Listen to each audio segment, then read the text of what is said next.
Hello, everybody, and welcome to the Saaghe Fogwe podcast. If you're just joining us, get comfortable. It's going to be a good show. Um, okay, let me mute my other. Let's mute.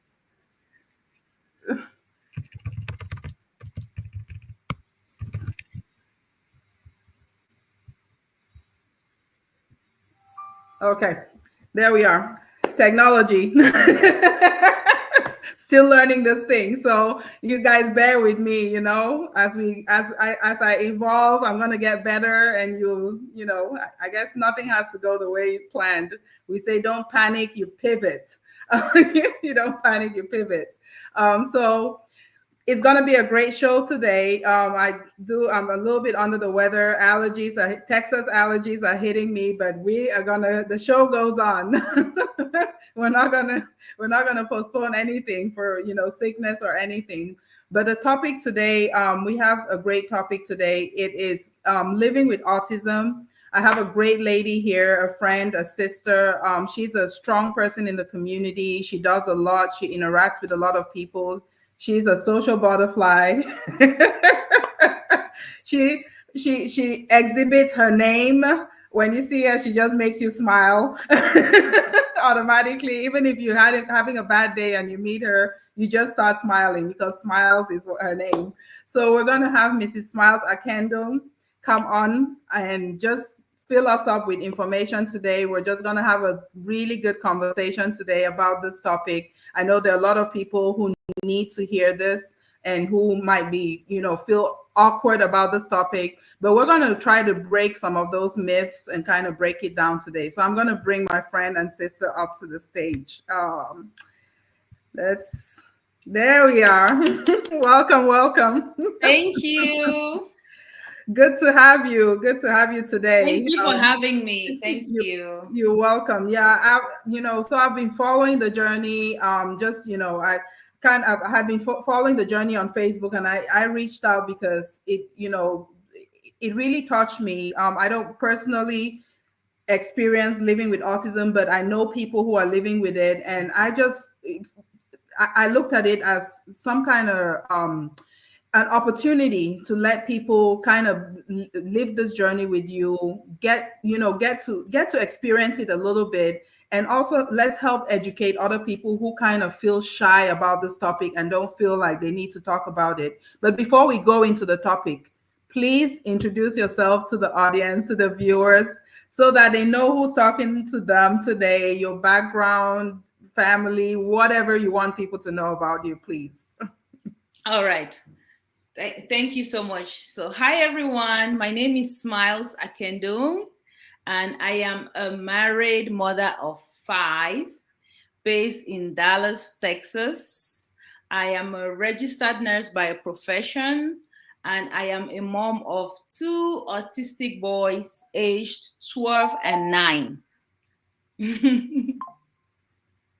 Is that she summarized it. You talk more than that. You do more than that. I'm originally from Cameroon. I'm from Santa Mbe. What else do I say? What did I say? Just like you said, I love people and I love sisterhood. I love people. I love socializing. So yeah, that's me. That's her. She's going to be a woman of a few words today. No. I'll try. I'll say more. She wants to get right into the topic. So talk about what motivates you. I always ask this question to all my guests because there has to be something that drives you, something that keeps you grounded, something that keeps you on task, that, no matter what tries to shake you off your path, you stay focused. What is that thing for you? My biggest motivator in life is my children. Ever since as old as I can remember, I wanted to be a mother. I don't remember like little girls, they dream of their dream wedding. I didn't dream of that. Dream career. I didn't dream of that.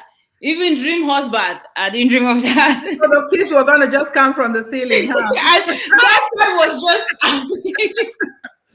I always to be a mom. You know, I even remember when I was like 11 years old and I would take like fake balloon and put in my stomach, like pretend like I'm pregnant. And one time my uncle got me well trashed.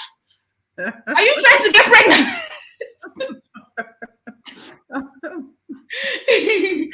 So funny. My children are my biggest why. Yes, I love being a mom. I just love everything about it. And it shows. I mean, I've seen you interact with Eli on Facebook, and it shows. Yes. You live and breathe being a mom. Like you can see stressed out moms. Like you meet, you know.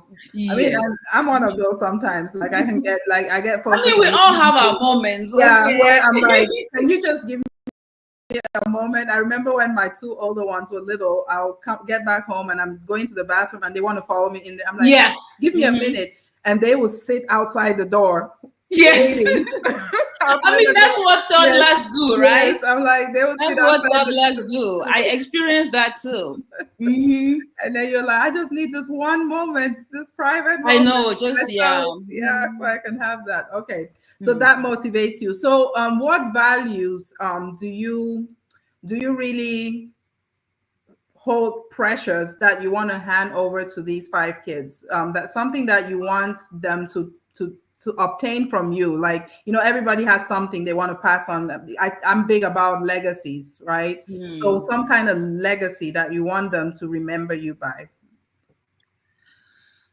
I think the most important thing I want to teach my children is that your character, right? Your character, like being that person that does what they say they're going to do is more important than money. It's more important than anything.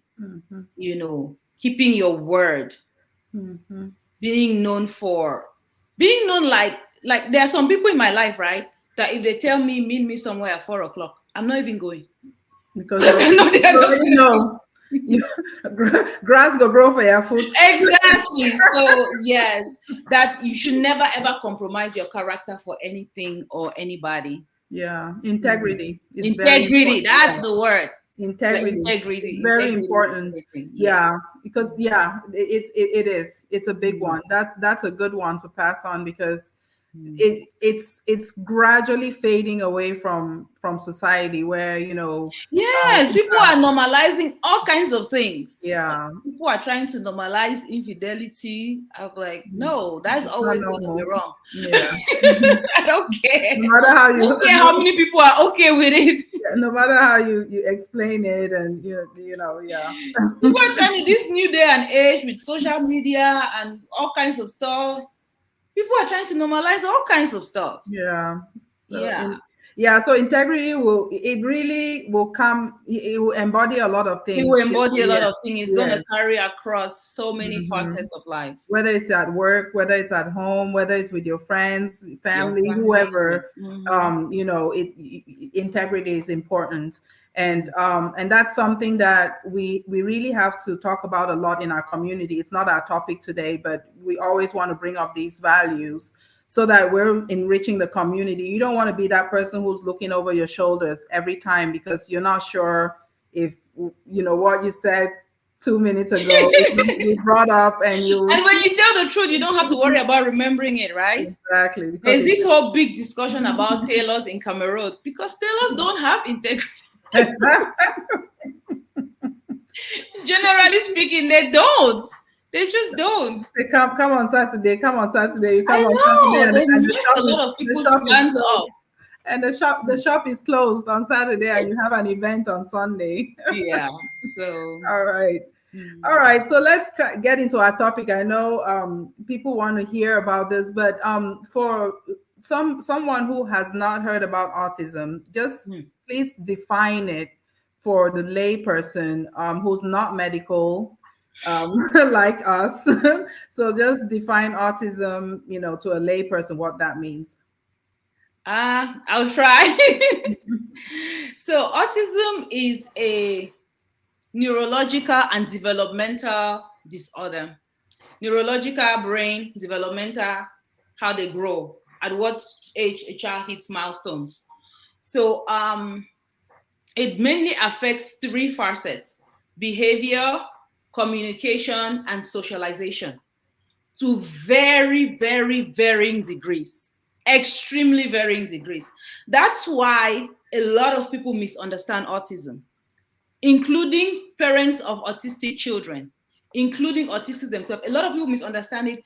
And every time somebody says something to me that is even slightly offensive, I don't take offense, because I know that is a very complex topic. Yeah. You know, so you can have an autistic person that is affected to the point where they are bedbound, non-verbal, you know, they are so affected.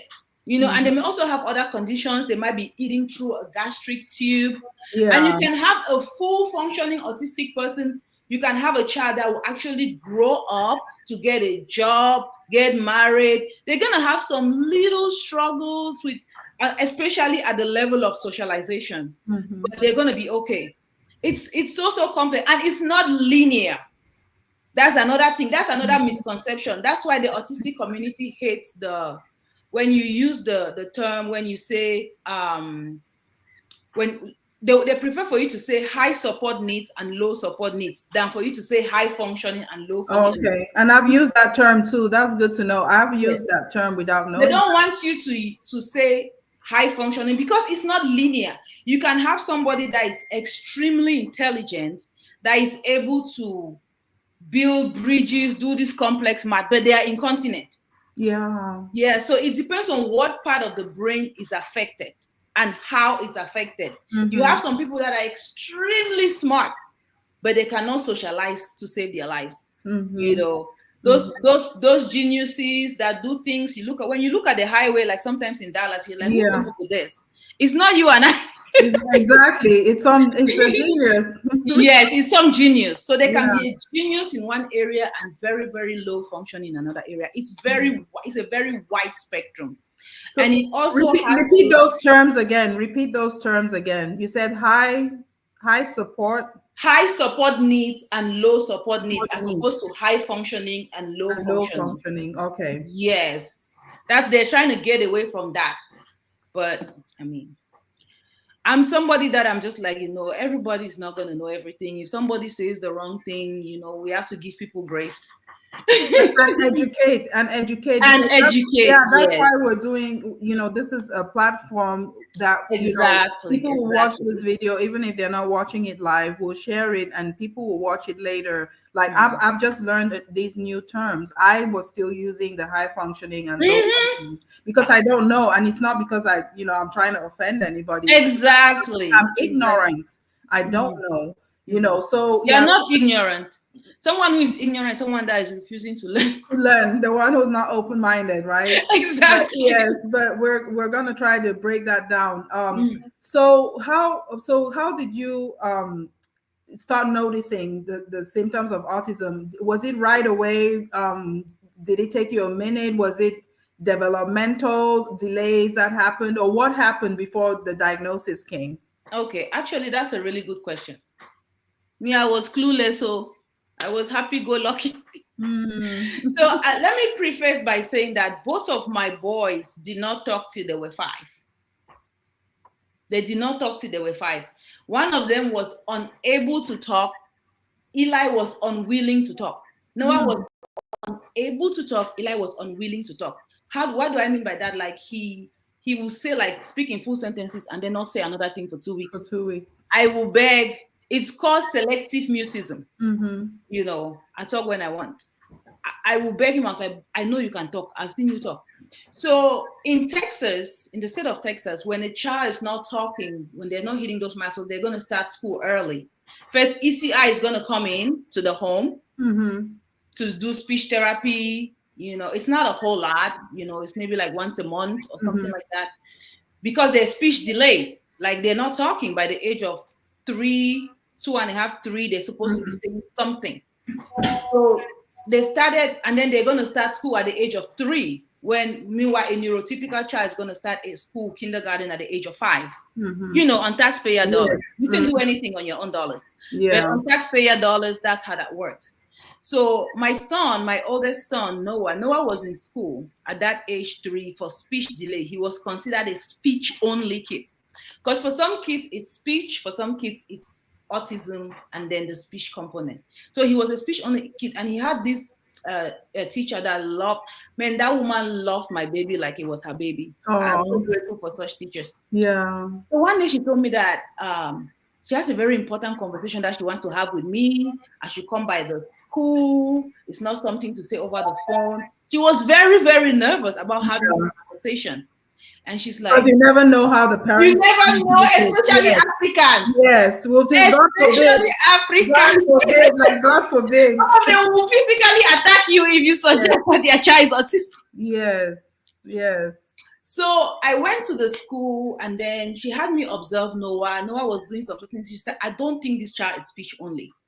And I would, with your consent, because they're not going to test in other states, but in the state of Texas, they're not going to test your child without you consenting. In some other states, they will just test the child, and the school is just going to do what they have to do.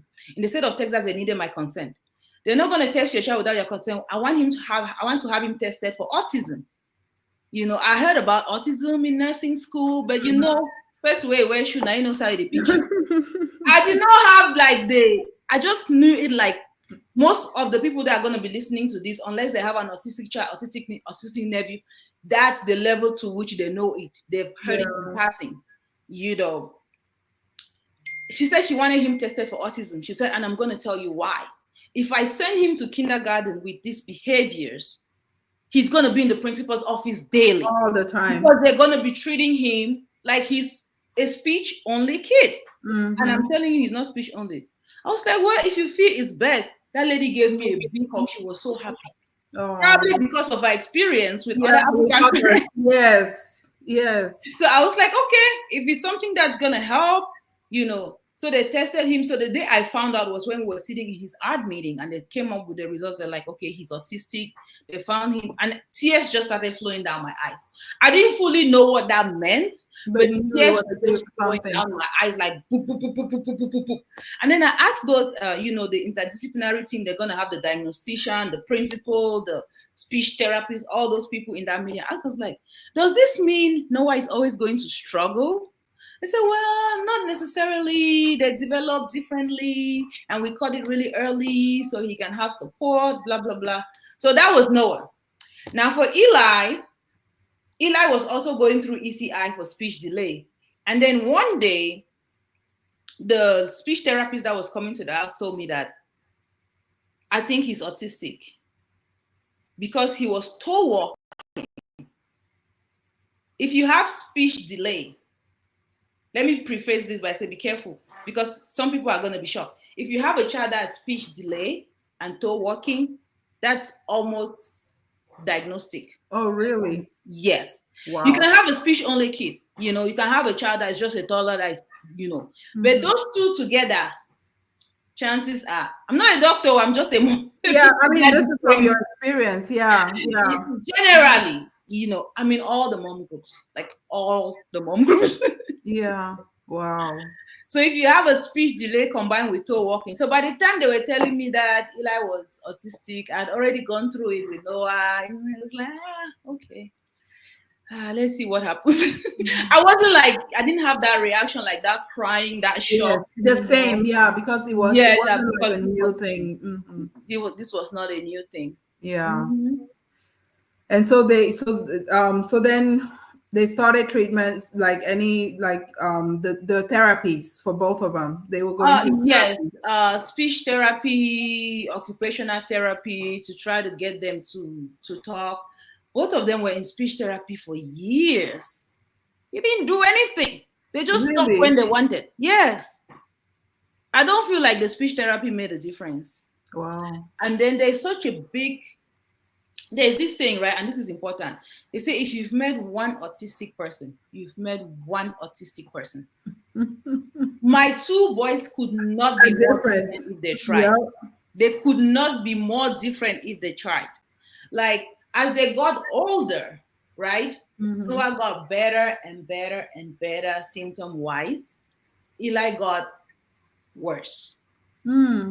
Yes.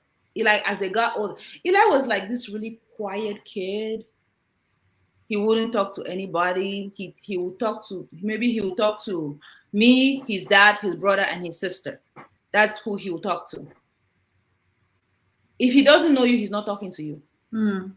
But when he turned 6, he started having behaviors, aggression, fighting, resistance. Hey, let's go brush your teeth. No. Come on. No. Put your clothes on. No. So everything is no. I'm like, who is this and what have they done to my child? Yeah. Noah, on the other hand, as soon as Noah started talking, most of his aggression went down. I think a lot of his frustration was that he could not express his needs himself. So once he could, that was his outlet. Yes. So I mean, it's not like he was cured, but it was like a big, change from the nonverbal boy. Yes. Wow. Wow. Talk to us about some of the daily struggles, the daily challenges. Nobody who has not been, I mean, some of us have only experienced it from a distance, like, a few minutes in the waiting room with somebody, giving their child a side eye, or feeling sorry for them. You only experience it from, from the glass. The glass. Yes. You're not living daily. Give us an insight, like just give us a taste of what a day in the household is, and every day is not going to be the same. No, every day is not the same, and it's a lot better now because they're much older. They're 9 and 12. But when we're talking about like toddler age, oh my God, they were busy. One thing about Noah is like he would not stop moving. He would not stop going. He's not doing anything, but he's just not sitting still. He would just go, touch, go. Even if he's moving in circles, he's just going. And he used to like to provoke other children. That's why his teacher liked to ask from us to get him tested. He used to, like, if he wants to, say another child is playing with a toy, and he comes to play with the child, and the child doesn't want it, he will yank the toy, stuff like that. So he liked bothering other people. It's almost like he enjoyed it. So one of the biggest challenges with both of my boys was just going out of the house, going anywhere, whether it's going to the mall, just going on a regular outing, you have to be so vigilant. Yeah. I cannot tell the number of times a car almost hit my child. They would just run. Yeah. It's so funny, right? Noah was in school. He used to elope a lot. If you see Noah today, you will not even know that he's autistic if I don't tell you. He still has some struggles, like very, very high level. You will not know. Some people say I'm lying. I say, Papa, if I want to lie, that's not the lie that you. That's not the lie that you lie. When we used to grow up, somebody will come and lie that they have 4 television. You lie about something positive. You don't lie about something. 4 televisions, but we'll still come to your house and we'll count the number of TVs. But for a minute, you have thought that they are the king, right? Yes. So it's so funny because everybody in that school, right? From the principal to the vice principal. I remember I also mentioned that he got so much better as he got older. He had like a really good teacher. Like that makes such a difference in the life of a child. In the life of any child, but more so in the life of a special needs child. And he had that teacher for like 3 years, the same teacher. Yeah. In the IEL classroom, the behavior classroom. Towards the end of it, he wasn't having any more behaviors. Like he's gone for 2 years. He hasn't had any behavior. We are taking him out of the classroom. And I'm protesting. I'm like, no, I don't want him to not have that safety net. They're like, it's not up to you. Yeah, exactly. The numbers. I'm like, okay. So everybody in that school, they need to take their heels off and run behind that boy. Because he's eloping, you don't know if he's running into traffic. And he was fast. Yeah. I was like, this kind of speed, maybe someday you join Olympic. Oh, I know, being on the track team. I know. He's not like that anymore. He doesn't even want to go walking. He likes my exercise body. Yeah, but he was Every single person in that school knew my child. And that's how it was everywhere I go, whether it's a party or it's church or it's a wedding, everybody will know that I'm there. Because he is busy, he is just constantly moving, and he likes to mess with people. Yeah. Oh wow. Yeah. I mean, like I said, until somebody has experienced it, lived in a household with, with that, I mean, you can't understand it. And Eli's own was, like I said, he was really, really quiet until like when he turned 6, right around that 6. Now you can't shut Eli up. he became aggressive. He became very resistant. It's mostly the resistance. That's the biggest thing. Resistance to everything. Sometimes before I want to wake my child up, I'll wake him. I'll give him like almost an extra hour because I'll be waking him up small. Sometimes I'll pray. I say, God, hi, this assignment that you have given. Let's go brush your teeth. No. Let's go do this. No. Sometimes I'll go him. I'll say, boy, why are you even saying no? And then he will just cooperate.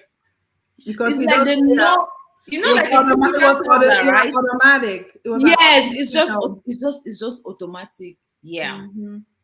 Wow. Then let's flip it. The joys of having 2 autistic boys, because we have to put a positive spin to everything. We have to see the joys of it.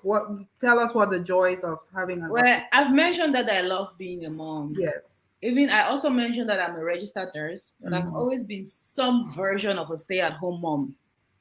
I like that. Some version of a stay-at-home. Some version, depending on what's going on in our household. I spend a lot of time with my children. Yes. I've always wanted to, because they grow up so fast. And there's a lot of love in our household. There's a lot of laughter. Eli is really funny. He's a comedian. And he just does things that everybody will just be laughing. He's very entertaining. When we went to India, the house was like, they were calling us every day. The house is boring. Without you. Yes, he's an entertainer. And then one of the biggest things is that those 2 boys are so close. Oh, really? Yes. They love each other so much. Oh my God.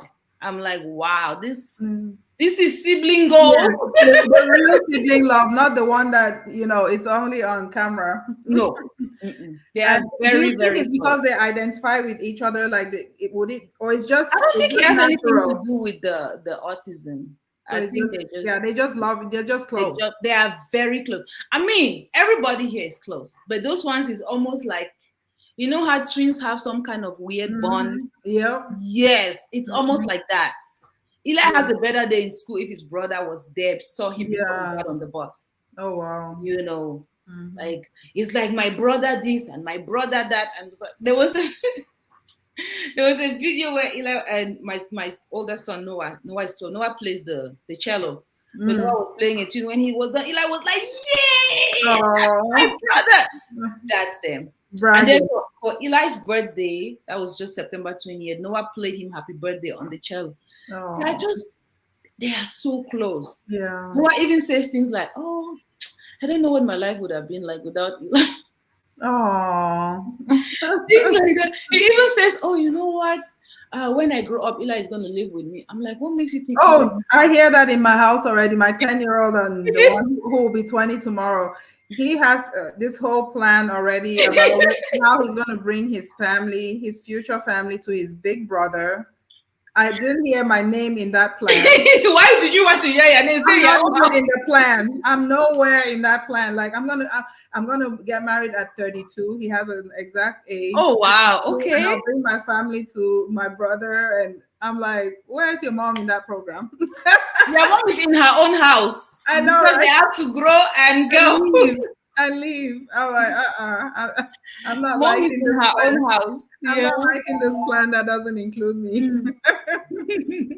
But that's awesome. Since you mentioned India, let's go into. So we might be skipping some steps here, but you were just recently in India. How did that come about? June of 2024, yeah. Yeah, how did that come about? Were you were doing your own research, or was this a proposal from the medical team? How did India come about as an option to go do treatment? And then you can go into the, the treatment so people understand the journey. Okay, so my friend called me, and this friend I'm talking about, he had just returned from India with his son, his wife, and his son, and they went for the same treatment. It's called stem cell therapy. So actually, they don't call it stem cell therapy. They call it neuro-regenerative rehabilitation therapy. Why? Because it's stem cell in combination with other therapies. Yeah. Yes, they don't just do stem cell. I'm making that distinction because there are plenty of places that just do stem cell therapy. Okay. But these people, they are combining stem cell therapy with speech therapy, occupational therapy, music therapy, ABA therapy, aquatic therapy, special education therapy, psychotherapy, therapy. Yeah. Wow. So they call it neuro-regenerative rehabilitation therapy. Stem therapy.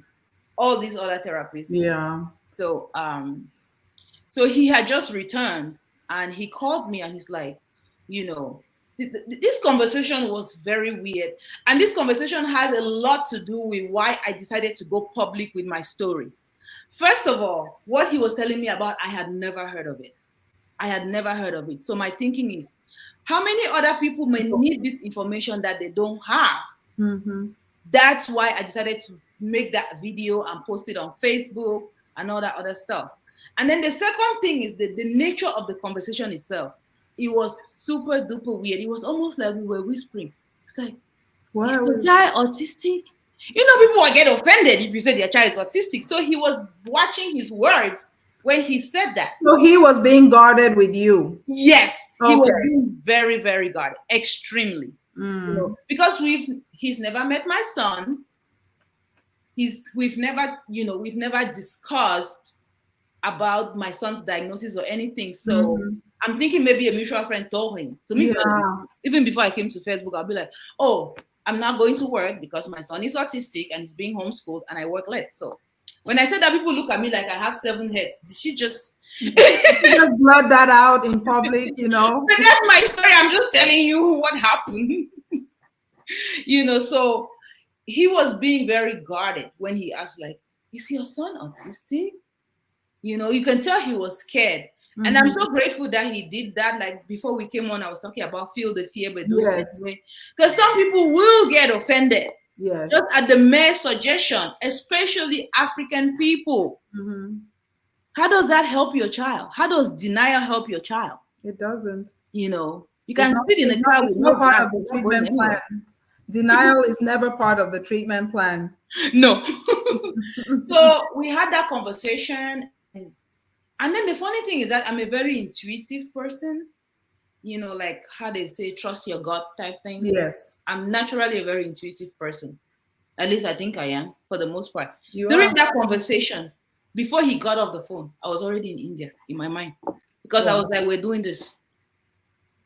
Because at that point, we had gotten to the point where I had taken Eli out of school and he was being homeschooled by me. Because his behavior, he would go to school. First of all, he would tell me, my child is very verbal, both of them. He would tell me, he doesn't want to go to school. And he will cry. That boy is persistent. I'm like, boy, if you keep up this period, you're going to be a millionaire. Because this type of persistence, I know, right? If he's school for 7 hours or 8 hours, he'll be crying the whole time, telling that he doesn't want to be there. I'm thinking that maybe you're going to get tired of crying and give up. No, he will not get tired. That's my kind of guy. Turn your nose into yeses, right? You keep asking. You keep asking, you're going to get. So towards the end, I was going to the school as much as he was, because when I go and sit with him in the classroom, he'll act right. So I'm like, rather than us coming to sit here, both of us, I can't work anyway. If I take you home and buy a couple of curriculums. So of course now I started joining all the homeschooling parenting forums. Wow. We're gonna figure this out. Yeah, so when we were having that conversation, I was already there. So of course, you know now you're a mother. I went into FBI mood. Hey, neurogen stem cell. Every video that has been made about that place, I was not watching it to sell myself on going, because I was already gone. Yeah, you need more information. Yeah, I just wanted the information. Yeah. When I got off the phone with him, I called 3 other moms. We have an African autistic mom. Okay. I called 3 other moms that I thought they could benefit from this information. The first one I called, have you heard about this? I was excited. I was pumped up. Have you heard about this thing? Have you heard about this stem cell thing? Yeah, I've heard about it. I'm trying to gather my money. Blah, blah, blah, blah, blah. Okay, the second one. Have you heard about this thing? Hey, sis, I heard about it though, but for me, I was not taking it seriously. Now that you are the one telling me, I'll take it seriously. You are going, okay, we are going together. At the end of the day, she could not make it because of many reasons, including financial. And then the third person was like, oh, no, I know some people that have done it. It has not worked. And then she's trying to discourage you. She started telling me that, oh, you know what? I don't think you should go. The child will be fine. You're telling me as who? God, a developmental pediatrician, a psychologist. How you know he's going to be fine? So after that third call, I didn't call anybody else. Yeah. That was it. I mean, and I talked to my husband. I told him about the phone call with the friend. I told him what he said. And my husband was like, yeah, we're doing this. You guys are such a pair. just such a pair. Yeah. And it makes a big difference because my husband was like, oh no, we had any hesitation, like for 1 minute. We have a saying in my family, right? It's just money. So what if it doesn't work out? What if it does? You know, we have a saying in this house, it's just money. It's just money. A lot of people that I've talked to, especially people that have younger kids, with this stem cell therapy, my dear, this thing, even before I was doing, like I said, I'm a very intuitive person. The type of the results that people are seeing from this neuroregenerative rehabilitation therapy, if your child is below 5, right? Like most autistic kids get diagnosed around the age of 2, 3. If they do it at that age, there is a 98% chance that child is going to be as if they were never born autistic. Wow. What kind of money are you saving? I know. I'm saying all of this because I've talked to a lot of people and they're like, you know, I've gone public with my story. So yes, and that's how I knew about it. I would have never known. I even get on the phone with people if you need guidance, if you need direction, if you have questions. You know, it's not my business, so I'm not getting referral. It's not exactly. I'm just thinking if I could help the next person. Yeah. But you can only help somebody that wants to be helped. Be helped. A lot of people are like, oh, you know, I have to get my money together. In this community, most Cameroonians, we can find enough money to buy a $500,000 house. Right? Yes. Or a $400,000 house or a $300,000. It's nowhere near the 20,000 we're talking about. We can find enough money to buy cars. Wait, back up. So it costs just 20,000? 20,000. It doesn't cost 20,000. Let me just say 20,000 is everything that you're gonna spend for the treatment. That transportation, excludes your transportation. Shopping. I did a lot of excluding shopping. Or including? Including. Wow. Including, yeah, because I'm also in a group that's called stem cell therapy. A lot of people go to Panama. And I don't know if Panama is doing it along with the other therapies, but I did a comparison and Panama is way more expensive than India. And I think one of the reasons is that it's closer, you know, it's closer to the dollar, closer to America. Yeah. Even when you go to India, like the street where you at the hospital, there's a lot of stores. Those stores are more expensive. Because there's a lot of international dollars coming. You know, it's like when you go to a touristic town, right? It's going to be more expensive. That particular place where tourists frequent is going to be more expensive than if you go to the inner city. Yeah. Yes. So yeah. So the cost is gonna. I cannot give you like a fixed number. Yeah, just ballpark. Yeah. I was just curious. 20,000. Yeah. Wow. And I'm including transportation for 2 people, and that was $4,000, right? That's amazing. Yeah. So if you can come up with money to pay for that, we do GoFundMe all the time for other things. I know, right? even though I know based on my post we're defunding GoFundMe, but there's something that there are some things that, you know, It's just a matter of, it's like Kiyosaki said, don't say I cannot afford it, say how can I afford it? How can I afford it? Because it was 4 or 5 weeks after this conversation with my friend, I was in India. Wow. I met some people that had sat on this information for 2 years. It didn't matter to me if I don't have money. Even if I don't have money, there's plenty of money. Sometimes I see that somebody's sending me something in the mail that they want to give me a loan that I did not even ask for. Please say, if I not get money, I get place to borrow. Smiles. So the money to me, it was not a factor. Yeah. You know. It would have been fear that would have crippled you before anything else, right? And what is fear? False evidence appearing real. Yes. Yeah. Like even like the friend that I was supposed to travel with, when I was in India, she was like, "Sis, you are so brave to take that journey." Because my husband cannot travel. Because again, we have 5 kids. So you're so brave to take that trip on your own. And because, you know, many women will not take that trip on their own. I'm like, okay, what's the worst that I would. I would. I'm like, what's the worst that can happen? Are you going all the way to India? I'm like, I'm not going on food. Exactly. And then I have like this really dark sense of humor. So I was joking. I'm like, you know, the cost of living, the way inflation is. If somebody can even kidnap me, that means that person is going to be paying my rent. They'll feed me, maybe. Maybe they'll feed me. I told some of my friends, they're like, "Smiles, you did crazy. Yes, What exactly am I afraid of? You know?" And before I was like, you know, like whenever we're talking about like girls going out, people are like going to I'm not going to Dubai. The flight is too far. I'm Cameroonian, right? I've been in the US for 20 years or whatever. I've been to Cameroon twice. I don't like long flights. That's me, 28 years, been to Cameroon twice. I don't like long flights. And you know, so I always say if it's Dubai that people are going to go, come back and tell me how it is.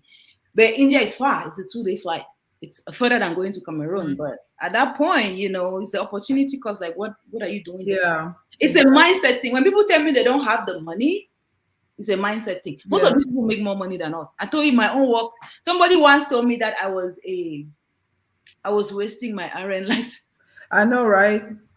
Because that license means. Because I don't work like that. It means a big deal to a lot of people. Like, because I don't work like that. I've never, you know, there have been times when I've completely taken off work. That's what my family. I work 1 day, 2 days. When my son had to be homeschooled. You know, and also I don't like to outsource it. You know how some people will hire somebody, bring it to the house, and then now you have to work even more to pay that person. To pay for that, yeah. Then I'm not raising my children. It's like I bought this really nice toy and somebody else is playing with it. I've always wanted to be a mom, so that. I mean, we tried it. You know, you try something. Yeah, it didn't really work for us. Wow. Like because that person that is living there, you're paying them. You're also paying the cost of having them live there. Because at the end of the day, that means I have to work even more. Either I don't first of all like working. I have to be away. And you're wasting that license. I have to be away from my children even more. So I'm like, you know what? Yeah. So fast forward after treatment, what have you seen? What has improved with Eli? Oh my God. Yeah. I almost want to cry. What has not improved? It's almost like we got our son back. Wow. You know, because you can reach him. Conversations are deeper. You know, we had his art meeting the other day, just like a couple of weeks ago. And also God is so good. God is so good. He has a really good teacher this year. Trust me, that makes all the difference in the life of the child. You know what she told me? She said 90% of the time, he still has his 10%. Okay, I'm going to mention that. Because it's only been a couple of months, you know. It's not taking the full amount of time. Sometimes you're still going to be seeing gains even after a year. So she said 90% of the time, Eli is the sweetest boy in class. You know, I asked her, does he play with other children? He said, well, he likes to be more like a big brother. Maybe because he has a big brother that's very protective. And Eli is very smart. He's taught himself multiple languages. Okay. Wow. Yes. And then he'll sit there and be teaching those other kids. He'll be teaching Wow. them math. This is a child that was not even able to be in school. Wow. And people are telling me they don't have money. Borrow it. Take a loan from the bank. Say your Louis Vuitton. Exactly, right? If we really want to, you will find the money. You know, it's true. It's true. If we want to find money to do a lot of things, we can. You know, we just have to move a few things around, right?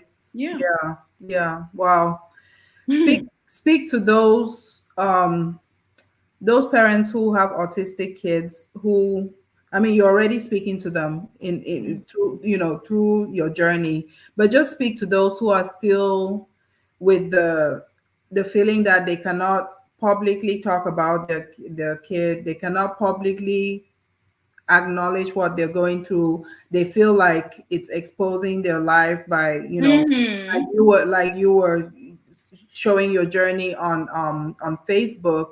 Talk to those who, you know, and even with the treatments, like mindset when it comes to treatments, speak to those parents. I think the most important thing as a parent, if you have a special needs child, is that do not think less of your child. Don't you ever think less of your child, you know. And don't overly blame your child. I'm not saying don't discipline a child because they are autistic, okay? But don't remember their brain is wired differently. Meet your child at the point of their need. And don't feel like you have to hide. And I'm not saying this because I'm some expert or whatever, you know. It took me a while to post the video that I recorded while I was in India. And this is another thing too, Saaghe, you know, this is a lot of faith. I was recording that video. Did I know the stem cell therapy was going to work? The time had not passed. You understand? The time had not passed. I was still there. Yeah. You know, I was still going through it. I did not know we were going to see all these improvements, all these gains, especially in such a short amount of time. But I recorded that video and I made it a point of saying that the video was not about, it wasn't about treatment. It wasn't about therapy. It wasn't about ABA therapy, speech therapy. The video was, let's start talking about this. Because we are here. 1 in 36 children in the US are autistic. Diagnosed in 2024, it's 1 in 36. 1 in 36. 1 in 36. Worldwide, it's 1 in 100. And it's 4 times more prevalent in boys than in girls. So if we're not talking about this many children, right? You feel like you can, everybody that has a special needs child has gone to that party where they're giving them the dirty look, like, okay, you know, the side eye. The side eye, you know. Sometimes some people will even explain, I'm so sorry, my child is autistic. Most people are very understanding. I would say that. Like the more, you know, we having these conversations, the more, and then there's also more of us. You know? Yeah. Representation matters. Yes. More people, you know, that's why no ethnic group wants to be a minority. Because the more people, the more they get represented, the more their interests get represented. So do not think less of your child. Meet your child where they are. Because every autistic child is different. Even every neurotypical child, you know, do not feel like you have to hide. Do not feel like you've done something wrong. Do not feel shame. I'm saying because I felt all these things. Yeah. I have felt like, you know, you go somewhere and the way we were raised, especially us Africans, we were raised with such strict manners to be respectful. Then imagine your child just passing, just push somebody, boom, don't even say excuse me. That's why your head go big. Yes. Yes. You know, or your child goes around and just running around. Like, and also the expression, because I've been around people who have autistic kids who say, what did I do to God? Yes. You did something to God. Yeah. Saying that is already saying that you think less of your child. Yeah. As a matter of fact, in India, we had a parent meeting after they did this, after they had done the actual stem cell procedure. And this is what the main doctor, the founder of the hospital, Dr. Alok Sharma, he told us that he said, we have given your children stem cells. Now I'm going to give you, the parents, stem cells. So if your child was born with a heart condition, would you think less of them? Yes. Why is it different when it comes to autism? Why is it different when it comes to autism? If your child was born, if your child had a fracture, and this is another thing that I feel like this is important to say when it comes to stem cell therapy. People think it's an either or thing. No. Like think about it this way, right? If somebody was an athlete and they got injured, right? They have a broken ankle. Then the medical plan is not going to be to start doing therapy. They're going to do surgery and then do therapy. So think of the stem cells as the surgery and then the physical therapy to rehabilitate that person to get to the point where they can play again. You know? So that's why a lot of people, all these other therapies, speech therapy, occupational therapy, they do that. Some people do it for a very long time and they see little to no improvement. That's what would happen to the broken knee. Yeah, because you're trying to walk on that broken knee or rehabilitate the broken knee that hasn't been reset. It needs to be reset first. It needs to be reset first. That's why it's not an either or. Somebody cornered me at a party and they were just like going off like, no, stem cell therapy doesn't work. It's ABA therapy that works. My sister, now collabo. Smile. Now collabo. Yeah, they have to work together. You have to do, if your child is in therapy and you do stem cell therapy, then you continue the therapy. Then now you have the floor. I have a friend. So I was talking about my friend that said I was very courageous to go by myself. And when I got there, I made a lot of other friends, you know. A lot of women from so many different areas. We're still in contact. We check on each other. That's good. Yeah. One of my friends was from Kenya, and her daughter, that child was not sleeping. Wow. Imagine having a child that does not sleep.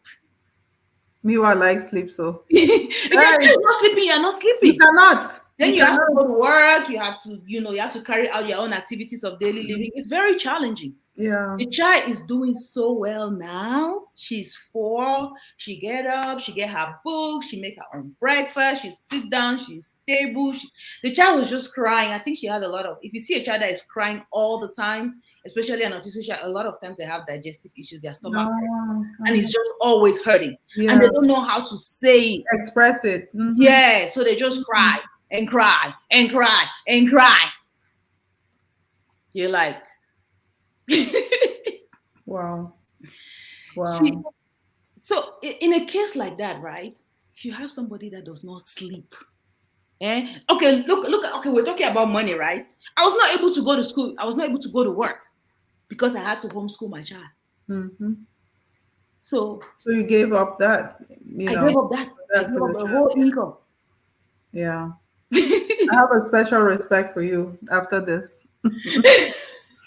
Very special respect. Yeah. Well, my sister, I didn't do anything that most parents would do anything for their child. Yeah, at different varying levels. Well, I think a lot of people will talk about mindset, right?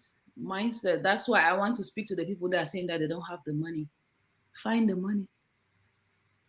Maybe they just need to change the mindset. Yes.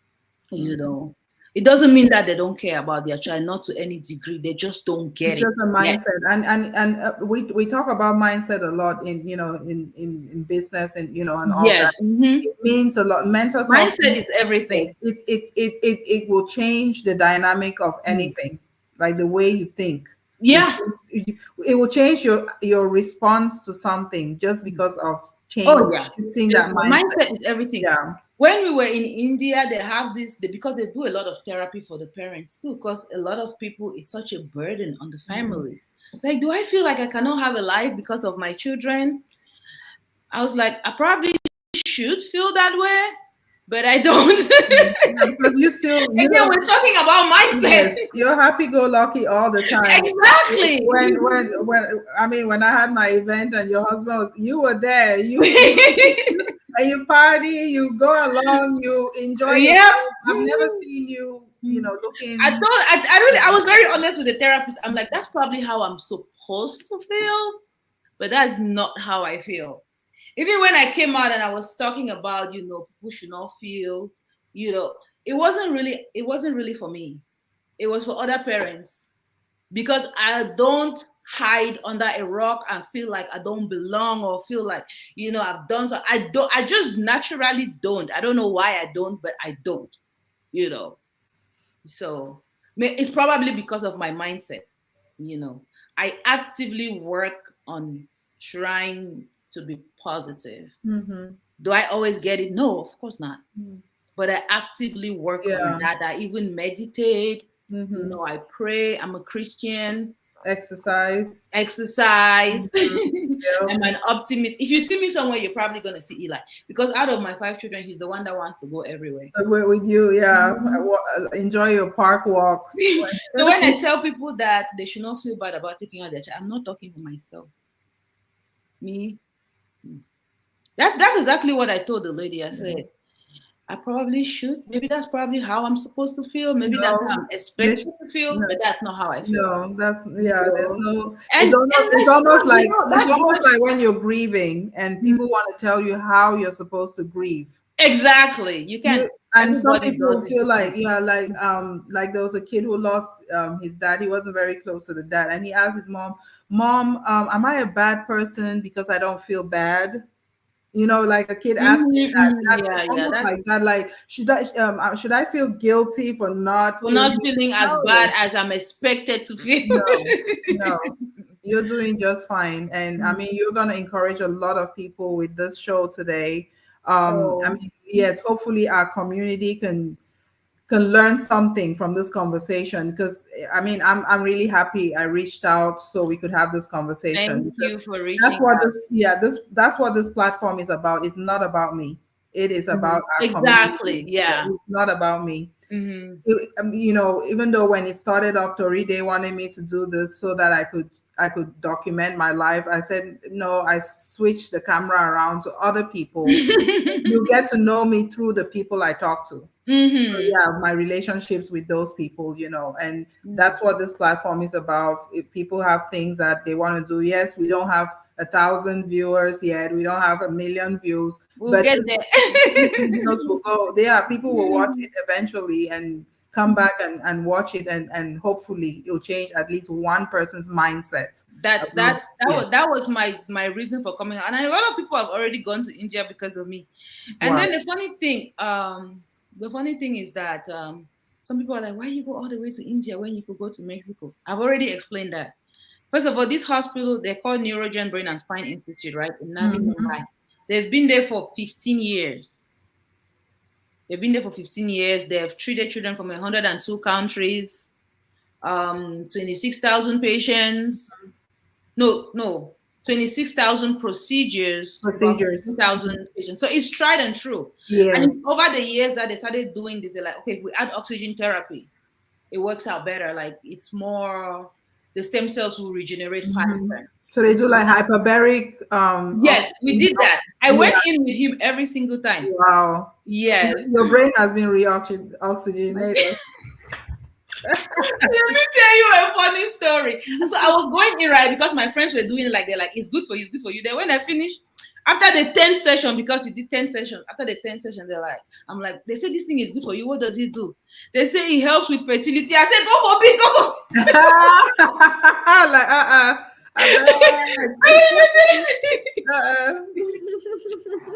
I was like, when did you tell me that before I went in there with Eli? They don't want to burst your bubble. No, it's not just fertility. It helps with everything. Yeah, we use it for wounds. They were messing with me. Yeah, they were messing with me. We use it for wounds. I have 5 children altogether. I have 3 children, and then I also have my niece and nephew that live with me. So altogether 5. Yeah. So I don't need fertility.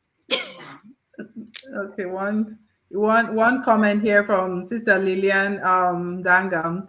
Thank you. That's my match fire sister. No, thank you both for this engaging and informative conversation. Thank you for watching. Yeah, something often lacking in our African communities. What would you like others in the community to understand and do for your children? And that was going to be my concluding question for you. She read my mind. Yeah, because it's not only about you, directing it to the community. How can the community support? How can the community help? And what should they understand and do for the children? So just give people grace, and this is not specific to an autistic child, to any child. Just give people grace. Don't ever be so quick to judge because you don't know anybody's backstory. I talk about like the way I was raised. I was raised very disciplined. Like, you show your manners, you show respect. So when my child does something weird at a public place, I just feel like the ground should open up and swallow me. And for a very long time, I wouldn't go out. Yeah. But if more people understood that 1 in 36 of us, our brains are wired differently, then you don't get those dirty looks. Yeah. Then you feel more comfortable going out. Try, just meet people where they are and give people grace. Yeah. Yeah. Thank you, Coach K. Yeah. All right.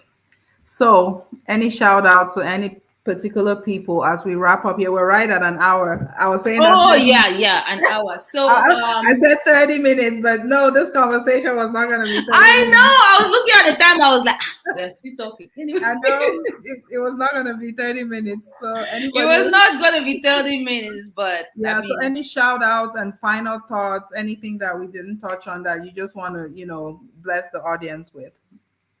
I want to shout out to all the parents, special needs or neurotypical children. Just know that you're doing your best. A special shout out to my special needs parents. Just do the best you can, educate yourself, support your child. Do not think less of your child because the potential is endless. Did you guys know that Elon Musk is autistic? He's one of the richest people. I think he's the richest person in the world. So when they say do not think less of your child, like you really do not think less of your child.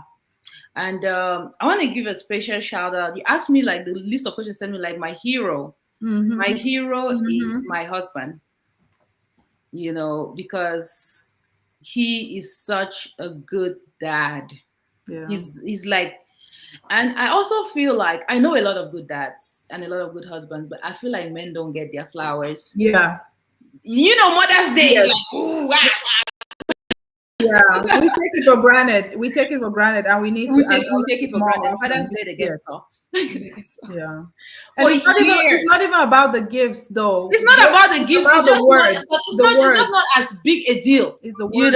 Generally, it's just not as big. Like men don't get their flowers. I have a lot of good fathers in my life, starting with my late father, and and I just feel like they don't get enough flowers. My husband is a really good dad. For years, my husband will work night shift, come back and carry Eli on his chest.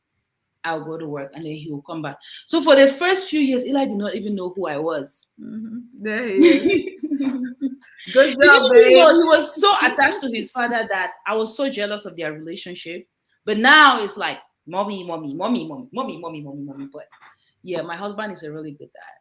He's trying. My little one was attached to his dad to the point where when I show up, it's like, oh, it's you. I was waiting all the time. Oh, it's you. I thought it was daddy. I'm like, that's hurtful. That hurts. Seriously. That hurts. Open the door. You go through pregnancy and childbirth. And it's like, oh, it's you. I thought it was daddy. Thank you, babe. I know. Thank you, Iggy. Iggy is the best. I love working with him. He's my kind of and he loves working with you. Structured. Like when we have to do a show together, when they're running late, I look at him, he looks at me. I'm like, here we go again. You guys are very countercultural. Very countercultural. We show up every Cameroonian is always late. He's already showed up. He set up everything. I was an MC at one event. He said, oh yeah, we'll work well together. Show up 2-3 hours later. Nothing has started. Yep. But thank you, Smiles, for being here today. Thank you for having me. You're welcome. And keep sharing, keep educating people. Do not relent. Do not listen to any. I know you won't listen to the negativity. So I don't have to even say it, but thank you so much, and appreciate you. And for all those who are watching, if you want, please share the video so that somebody who has an autistic child who might not have had the opportunity to join live, they can watch this video later, and maybe it will help them, you know, change their mindset and all that. But until next time, thank you all for watching the Saaghe Thank Fogwe you podcast. for watching. Yes, thanks, Miles. We'll catch up later. All right, bye. Bye, guys. Bye.